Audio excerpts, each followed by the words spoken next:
오늘 같이 보실 말씀은 여호수아서 11장 1절에서 23절까지 말씀입니다. 지난번에 저희가 같이 봤었던 말씀은 여호수아서 10장의 말씀이었죠. 여호수아서 10장 1절에서 15절까지의 말씀이었습니다. 위험한 상황에 놓여있진 기브온 주민들을 이스라엘 자손들이 도와주었습니다. 기브온 주민들이 가나안 족속들을 배신하고 이스라엘 자손과 화친을 맺었었죠. 이 소식을 들은 예루살렘 왕 아도니 세덱이 주변의 4개 성읍에 왕들과 연합군을 만들어서 기브온을 공격했습니다. 하나님은 화친으로 이스라엘 자손의 종이 된 기브온을 구하라고 하셨습니다. 그래서 여호수아가 하나님의 말씀대로 모든 군사를 이끌고 가서 5개 성읍의 연합군을 물리치고 기브온 주민들을 구해냈습니다. 하나님은 우박 덩어리를 내리시면서 연합군들을 몰아내 주셨습니다. 하나님의 편으로 돌아온 기브온을 살려주셨습니다. 세상은 자신들과 한편이었다가 하나님 편으로 돌아선 자를 미워합니다. 성도도 옛날에 세상과 한편이었을 때, 그때는 세상이 성도를 미워하지 않았죠. 그러나 성도들이 예수를 그리스도로 영접하고 하나님의 자녀로 거듭나게 되자, 하나님과 한 팀이 되자 세상은 성도를 미워하게 되었습니다. 이제 세상과 성도는 대적이 되었습니다. 성도는 더 이상 세상에서 환영받지 못하게 되었습니다. 그러나 성도의 편에는 하나님이 계십니다. 천지를 창조하신 능력의 하나님이 계십니다. 하나님은 성도를 아주 많이 사랑하십니다. 독생자 외아들을 십자가에 희생시키면서 우리를 죄와 사망에서 살려주셨습니다. 하나님의 그 크신 사랑을 항상 기억하며 감사해야 하겠습니다. 그리고 세상에 대하여 두려워하지도 말아야 합니다. 세상을 담대하게 바라보며 하나님의 인도하심에 씩씩하게 나아가는 우리가 되기를 바랍니다. 오늘 본문 여호수아서 11장 1절에서 23절의 내용은 이스라엘 자손과 가나안 땅에 있는 북쪽 지역의 왕들과의 싸움이 그려집니다. 가나안 북쪽은 요단강이 있으면 아래가 사해 바다죠. 지난번에 싸웠었던 그 예루살렘 왕과 헤르본 왕, 그리고 야르뭇 왕, 라기스 왕, 에글론 왕, 이 사람들은 이 사해 바다를 해서 그 아래쪽, 이렇게 가나안 남쪽에 있었던 성읍이었다면, 이번에는 북쪽은 쭉 요단강 타고 쭉 올라가서 갈릴리 호수 있는 북쪽 지역, 그 중에 하솔 왕 야빈이 여러 성읍의 왕들에게 우리 같이 연합하자라고 연락을 합니다. 그래서 이스라엘 자손과 싸우려고 합니다. 1절 말씀 읽어보면 하솔 왕 야빈이 이 소식을 듣고 마돈 왕 요밥과 시므론 왕과 악사 왕과 그 밖에 이제 북쪽 산지 긴레롯 남쪽 아래 아라바와 평지 서쪽 높은 곳에 있는 왕들과 막 여기저기 다 이제 연락을 합니다. 이 소식을 듣고예요. 이 소식은 10장에 있는 소식을 들은 거겠죠. 10장의 일은 저희가 잘 알고 있죠. 예루살렘 왕 아도니세덱이 이제 그 주변에 4개의 성읍의 왕들과 연합군을 만들어서 이스라엘 자손을 공격한 일입니다. 기브온을 먼저 공격을 했던 거죠.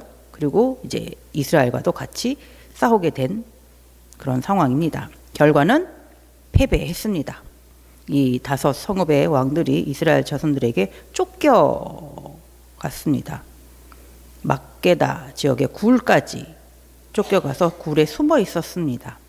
그러나 결국 여호수아와 이스라엘 자손들에게 붙잡혀서 죽게 되었습니다.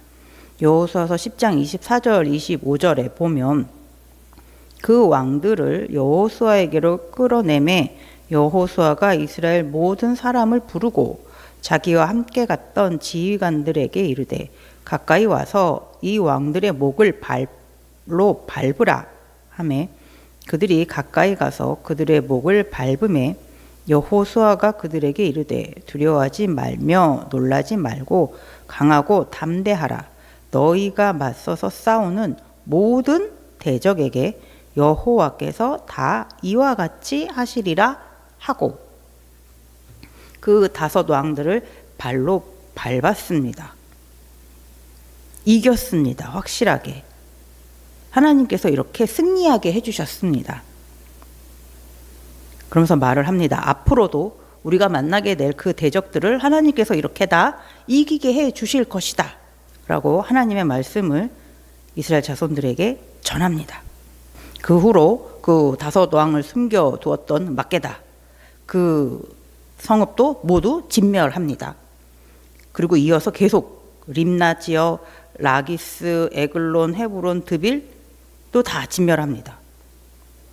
그리고 그 아래 가데스 바네아 지역까지 쭉 이 예루살렘을부터 해서 그 아래쪽 남쪽 지역까지 다 거의 다 진멸을 합니다. 이 소식을 이제 하솔 왕 야빈이 이제 들었습니다. 여러분들이 하솔 왕 야빈이라면 이런 소식을 듣고서 어떻게 하시는 것이 가장 올바른 선택일까요? 아, 하나님은 정말 대단하신 분이구나. 우리도 기브온처럼 이스라엘 자손과 화친을 맺어서 죽지 않고 살아남아야겠다. 이렇게 생각할 수도 있고, 더 용감하게 싸우면 우리가 반드시 이길 수도 있을 거야. 이렇게 생각할 수도 있고, 하솔 왕 야빈은 이스라엘 자손과 싸우기로 합니다. 하나님과 싸우기로 합니다. 하나님과 싸워서 이길 수 있다라고 생각한 것이겠죠? 하나님의 능력이 얼마나 크신지를 올바르게 믿지 않는 것입니다. 우리가 그들보다 더 많은 군대가 있다면 10장에서 예루살렘 왕과 4개 성읍의 그 연합군, 그들보다 더 많은 군대를 만든다면 그러면 이스라엘 자손들을 이길 수 있지 않을까? 이렇게 생각을 한 거죠. 그러면 하나님도 이길 수 있다라고 생각을 한 것입니다. 그래서 북쪽, 남쪽, 동쪽, 서쪽 가나안 족속에게도 아모리 족속, 헷 족속, 브리스 족속, 여부스 족속, 히위 족속 곳곳에 있는 다른 민족들에게도 다 연락을 해서 아주 많은 연합군을 만듭니다. 어느 정도냐면 4절에 보니까 그들이 그 모든 군대를 거느리고 나왔으니 백성이 많아 해변에 수많은 모래 같고 말과 병거도 심히 많았으며 각 족속을 초월하여서 이 성읍 저 성읍에서 다 모여들었습니다. 너무너무 많았어요. 해변에 모래와 같이 그렇게 많은 군사들이 모였습니다. 거기에 말도 많고 병거까지 많은 상황입니다. 이 사람들도 하나님과 싸워 이기겠다, 이스라엘 자손들과 싸워서 이기겠다라고 지금 이렇게 모인 거죠. 여기에 모인 이 많은 왕들과 그 군사들도 하나님에 대하여, 이스라엘 자손들에 대하여 소식을 들었을 것입니다. 하나님께서 홍해를 가르시고 이스라엘 자손들을 인도해 내신 것을, 40년 광야 생활을 하면서도 이스라엘 자손들을 이렇게 지키고 보호하셨다라는 것을 그들도 들었을 것입니다. 40년 전 얘기니까 눈으로 직접 본 사람도 없다라고 하니까 좀 현실감이 좀 없을 수도 있겠죠? 그래서 그 말은 못 믿는다 할지라도 최근에 가장 가까운 요단강에서 있었던 일, 범람하던 시기에 그 요단 강물을 멈추고 이스라엘 자손들이 요단강의 마른 땅으로 건너왔습니다. 그것을 직접 본 사람들도 많습니다. 그들한테 들은 소식은 가장 최근이고 직접 보고 들은 사람들에게 들은 것이니 하나님의 능력이 얼마나 크신지를 알 수 있었을 텐데, 여기 모인 이 여러 성읍의 군사들, 왕들은 그래도 하나님이 두렵지 않았나 봅니다. 어떻게 보면 굉장히 용감한 사람들입니다. 그리고 아마 자기들이 믿는 자신들의 신에 대한 믿음이 아주 좋은 사람들일 수도 있겠습니다. 해변의 모래수처럼 많은 연합군과 마주한 이스라엘 자손입니다.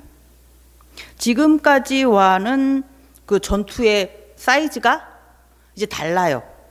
그동안은 여리고성 사람들과 아이성 사람들과 그 5개 성읍의 그 군대들과 이 정도였다면, 그리고 각 성읍에 가가지고 이렇게 전투를 한 거라면, 지금은 여러 성읍의 여러 족속의 사람들이 다 모였습니다.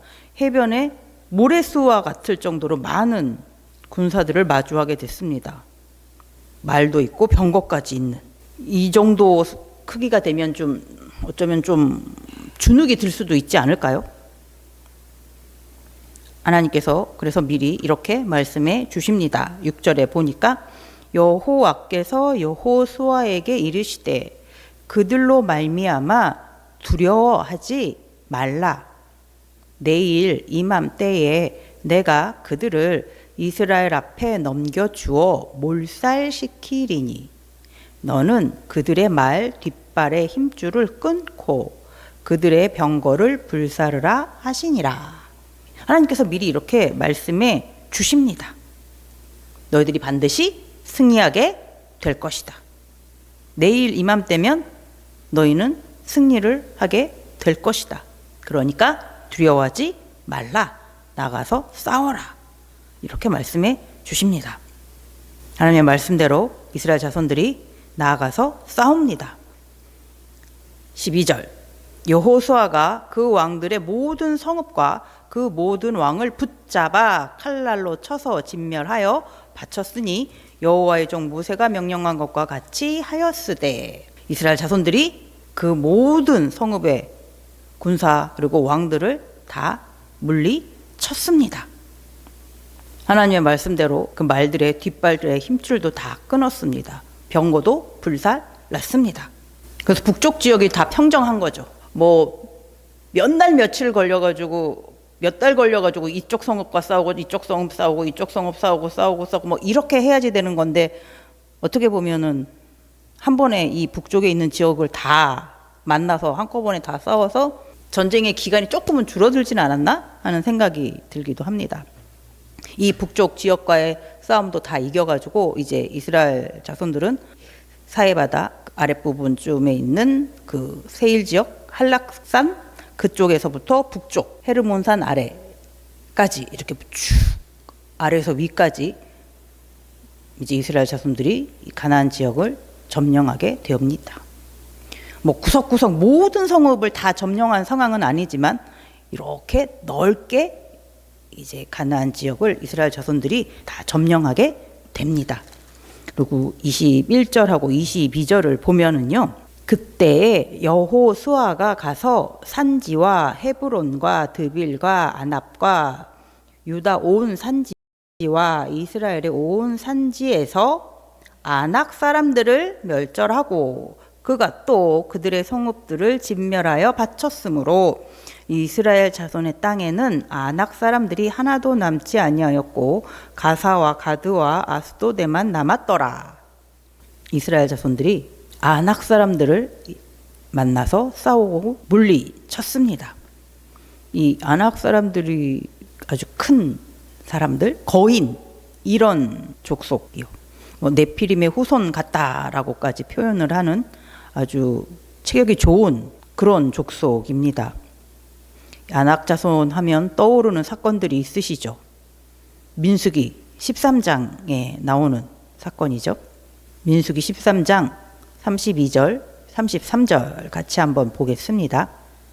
이스라엘 자손 앞에서 그 정탐한 땅을 악평하여 이르되 우리가 두루 다니며 정탐한 땅은 그 거주민을 삼키는 땅이요 거기서 본 모든 백성은 신장이 장대한 자들이며 거기서 네피림 후손인 아낙 자손의 거인들을 보았나니 우리는 스스로 보기에도 메뚜기 같으니 그들이 보기에도 그와 같았을 것이니라. 아멘. 38년 전이죠. 이스라엘 자손들이 가데스 바네아에서 12명의 정탐꾼을 가나안으로 보냈습니다. 그래서 12명이 40일간 가나안 땅을 두루 다니며 정탐을 하고 와서 이스라엘 자손들 앞에 와가지고 이제 보고를 했죠. 갈렙과 여호수아는 곧 올라갑시다. 그 땅을 우리가 능히 이길 수 있습니다. 이렇게 말을 했고, 나머지 10명은 안 됩니다. 올라가면 우리는 죽습니다. 그곳에는 아낙 자손이 있습니다. 그들은 네피림의 후손 같은 사람들입니다. 거인들입니다. 우리는 그들 앞에 메뚜기 같아 보이는 사람들입니다. 우리는 올라가면 다 죽습니다. 라고 그곳에 대해서 악평을 했죠. 그 악평을 했다라는 것은 그곳에 가라고 하신 하나님의 말씀에 대하여 악평을 한 것이죠. 하나님을 원망하고 하나님을 불신했습니다. 많은 이스라엘 자손들이 하나님을 원망하게 되었습니다. 진노하신 하나님께서 갈렙과 여호수아를 제외한 20세 이상은 광야에서 모두 죽게 될 것이다. 너희들은 가나안 땅을 밟지 못하게 될 것이다. 약속의 땅에 너희들은 들어가지 못하게 될 것이다. 라고 징계를 내리셨습니다. 그래서 이제 38년 동안 광야 생활이 이루어지게 된 것이죠. 이 38년의 광야 생활을 할 수 있게 두려움을 느끼게 했던 그 사람들, 그 아낙 자손을 오늘 본문에서는 이스라엘 자손들이 싸웠습니다. 그리고 멸절시켰습니다. 그 말은 이제는 그들에게 두려움을 느끼지 않은 것이죠. 그 사람들이 뭐 체격이 작아졌을까요? 한 38년 동안 좀 못 먹어서 아니면은 뭐 다른 민족들과 이렇게 결혼하다 보니까 뭐 체격이 쑥 작아졌었을까요? 아니면 이스라엘 자손들이 이제 막 많이 싸워 보니까 이제 싸움의 기술이 좀 늘어나서 잘 싸운 걸까요? 하나님께서 함께 하고 계심을 알기 때문에, 두려워하지 말고 싸우라고 하셨기 때문에 그 말씀에 힘입어서 이젠 아낙 자손도 두려워하지 않고 싸워서 이기게 되었습니다. 오늘 말씀에서 계속 하나님께서 이스라엘 자손 말씀을 해주셨죠. 6절에서도 그들로 말미암아 두려워하지 말라라고 말씀하십니다. 8절에서도 여호와께서 그들을 이스라엘의 손에 넘겨주셨기에 그들을 격파하라. 그들은 너희가 다 이길 수 있다 라고 하나님께서 미리 말씀해 주셨습니다. 12절에서도 여호수아가 그 왕들의 모든 성읍과 그 모든 왕을 붙잡아 칼날로 쳐서 진멸하여 바쳤으니 여호와의 종 모세가 명령한 것과 같이 하였으되. 15절에서도 여호와께서 그의 종 모세에게 명령하신 것을 모세는 여호수아에게 명령하였고 여호수아는 그대로 행하여 여호와께서 모세에게 명령하신 모든 것을 하나도 행하지 아니한 것이 없었더라. 하나님의 말씀대로 두려워하지 말라, 나가서 싸우라 했을 때 이스라엘 자손들이 그 하나님의 말씀과 함께하며 나아가 싸웠습니다. 순종했습니다. 뭐 지난번 5 성읍의 왕들과 싸울 때는 하나님께서 뭐 놀라운 것을 보여주셨죠. 막 우박을 덩어리를 내려주셔서 하나님께서 함께 싸워주신 것이 딱 보였습니다. 근데 이번에는 더 많은 성읍과 더 많은 군사들과 싸움이 있었지만 하나님께서 뭐 이렇게 특별한 우박 덩어리나 뭐 불덩어리를 내려주신 일도 없습니다. 그럼에도 이스라엘 자손들이 하나님의 말씀만을 붙잡고 나아가서 싸웠습니다. 그리고 승리했습니다. 그 조상들이 두려워했던 그 거인 아낙 자손들과도 싸워서 이겼습니다. 하나님의 말씀대로 순종하고 나아가서 이제 싸워서 이기게 되었습니다. 23절에서 그래서 이와 같이 여호수아가 여호와께서 모세에게 말씀하신 대로 그 온 땅을 점령하여 이스라엘 지파의 구분에 따라 기업으로 주매 그 땅에 전쟁이 그쳤더라. 여호수아와 이스라엘 자손들은 하나님의 말씀대로 이제 그 온 땅을 점령하고 그 다음에 전쟁이 그치게 됩니다. 전쟁 중에도 하나님의 말씀이 함께 하셨고 앞서서 인도해 주셨습니다. 바다에 그 모래알 같이 많은 가나안 족속의 그 연합군들, 이스라엘 자손들도 정말 군대가 많았습니다. 그렇지만 그 각 족속의 그 연합군들의 숫자에 비해서는 월등히 이제 작을 수밖에 없죠. 게다가 그 사람들은 말도 많이 있었고 병거도 많이 있고 그러니까 기동력도 훨씬 우세한 상황입니다. 이스라엘 자손으로서는 어떤 특별한 작전? 그런 것이 있어야지만 승산이 있는 상황입니다. 그런 상황에서 하나님께서 해주신 말씀이죠. 6절에서 8절까지 다시 한번 읽어보겠습니다. 여호와께서 여호수아에게 이르시되 그들로 말미암아 두려워하지 말라. 내일 이맘때에 내가 그들을 이스라엘 앞에 넘겨주어 몰살시키리니 너는 그들의 말 뒷발의 힘줄을 끊고 그들의 병거를 불사르라 하시니라. 이에 여호수아가 모든 군사와 함께 메롬 물가로 가서 갑자기 습격할 때에 여호와께서 그들을 이스라엘의 손에 넘겨주셨기 때문에 그들을 격파하고 큰 시돈과 미스르본 마임까지 추격하고 동쪽으로는 미스바 골짜기까지 추격하여 한 사람도 남기지 아니하고 쳐 죽이고. 그리고 9절까지 읽어보면 여호수아가 여호와께서 자기에게 명령하신 대로 행하여 그들의 말 뒷발의 힘줄을 끊고 그들의 병거를 불로 살랐더라.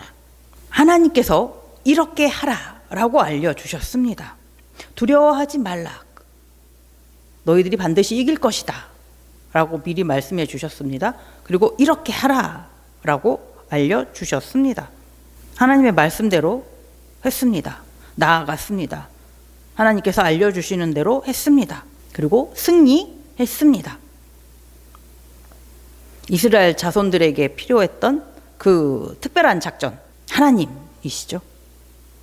하나님의 말씀대로 하는 것이 이스라엘 자손들의 작전입니다. 모레알 같이 많은 그 대적들, 말과 병거까지, 그리고 가나안 지역의 여러 그 족속들은 그 지역의 지형을 잘 알고 있었을 거예요. 그 자신들이 대대손손 살고 있었던 지역이니까 어느 지역에서 싸우는 것이 우리에게 유리하다? 또 잘 알고 있었을 것입니다. 이스라엘 자손들은 처음 가는 곳일 테니까요. 그 지역에 대해서도 이 사람들이 훨씬 유리하죠. 그러니까 이 연합군들은 자신들이 당연히 이길 수 있을 것이라고 생각을 했을 것입니다. 하지만 결과는 하나님의 승리, 이스라엘 자손의 승리입니다. 그 땅, 그 지역은 이 사람들이 대대손손 살고 온 지역, 이 사람들이 잘 알고 있는 지역인 건 확실합니다. 이 사람들이 군사도 더 많고 말도 있고 병거도 있고 훨씬 더 군사력도 유리한 상황인 것도 맞습니다. 하지만 그들이 모르는 건 그 땅을 그렇게 창조하신 분이 바로 하나님이시라는 거죠. 그 땅의 진짜 주인이 하나님이시라는 거죠. 하나님보다 그 지역의 땅을 더 잘 아시는 분은 없습니다. 하나님보다 말과 사람들의 특성을 잘 아시는 분은 없습니다.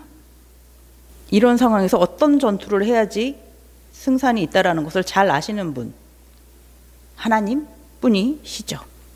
시편 20편 7절에서 어떤 사람은 병거, 어떤 사람은 말을 의지하나 우리는 여호와 우리 하나님의 이름을 자랑하리로다. 아무리 많은 병거가 있어도, 아무리 많은 말이 있다 할지라도 하나님을 이길 수는 없습니다. 하나님의 이름이, 하나님이 많은 병거보다 강하십니다. 하나님이 많은 말보다 강하십니다. 하나님이 바다의 모래알같이 많은 대적의 군사들보다도 강하십니다. 성도의 삶도 항상 대적과 전투를 준비해야 하는 삶이 됩니다.